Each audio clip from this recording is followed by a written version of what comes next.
ও ভাই জানেরা, নওজওয়ানেরা,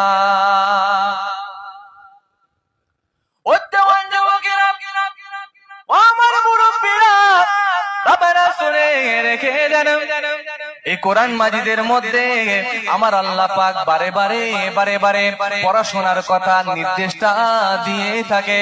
এই কোরআন মাজিদের মধ্যে 82 জায়গায় আমার আল্লাহ পাক পড়াশোনার কথা জানিয়েছেন। ওরে আমার বান্দা বান্দিরা, তোমরা পড়ে যাও, তোমরা পড়াশোনাটা চালিয়ে যাও।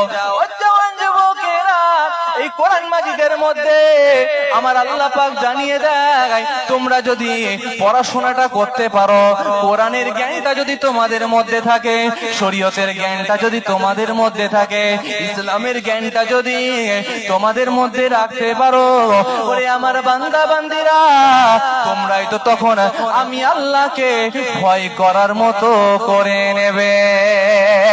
আরো জোরে বলেন না সুবহানাল্লাহ। এ তরুণ যুবকেরা শুনে রেখে দেন, জেনে রেখে দেন।